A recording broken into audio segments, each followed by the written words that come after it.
Je m'appelle Driss et franchement, j'avais jamais pensé devenir aide-soignant. Ce jour-là, si j'étais allé à l'entretien, c'était juste pour récupérer un papier de refus et continuer à toucher mes allocations chômage. Qui voudrait torcher le cul d'un riche tétraplégique? En entrant dans cette baraque de luxe, j'ai même pas fait gaffe à la déco. La gouvernante m'a reçu avec sa tête des mauvais jours, comme si j'étais venu cambrioler. J'ai poussé la porte et j'ai vu Philippe, un mec dans un fauteuil roulant. Son assistante m'a demandé pourquoi je postulais, j'ai été cash. Je postule pas, je veux juste mon tampon. Alors vous trouvez ça ennuyeux de s'occuper des handicapés? Philippe m'a lancé d'un coup.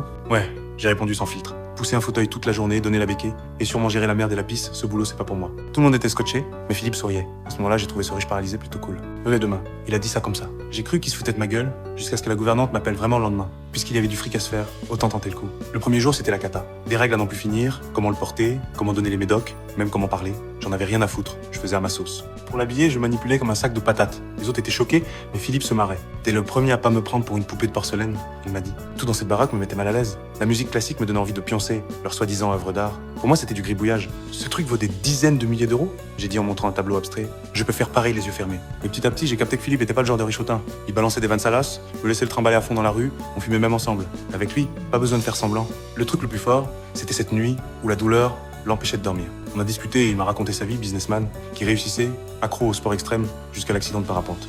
Sa femme morte d'un cancer, une fille adoptive. Tu sais ce qui est le pire? Il m'a dit. C'est pas de plus marcher, c'est tous ces regards de pitié, comme si t'étais déjà mort. Là, j'ai pigé. On était tous les deux coincés, lui dans son fauteuil, moi dans ma galère de banlieue. Mais au moins, on pouvait choisir de pas se laisser abattre. Philippe a découvert que je savais dessiner. Franchement, moi-même, je savais pas. Il m'a poussé à créer et il a vraiment vendu mes gribouillis comme des œuvres d'art. Quand j'ai touché le fric, pour la première fois, j'ai senti que j'étais plus qu'un voyou. Il m'a appris à kiffer la musique, à voir le beau dans des trucs que j'avais toujours snobé. Et moi, je lui ai appris à garder le sourire dans la merde, à pas se prendre la tête. Ce qui m'a le plus touché, c'est sa confiance. Il savait mon passé, mes conneries, la tôle, mais il jugeait pas. Pour lui, j'étais pas le cas social de banlieue, j'étais juste Driss. Quand je l'ai aidé à rencontrer Léonore, sa correspondante, j'étais plus stressé que lui. Le voir prendre son courage à deux mains pour voir une meuf qui risquait de se barrer en voyant le fauteuil, ça c'était du cran. Le jour du départ est arrivé. Pas parce que le job craignait, mais parce que je devais gérer mes embrouilles familiales. Mon frangin avait besoin de moi.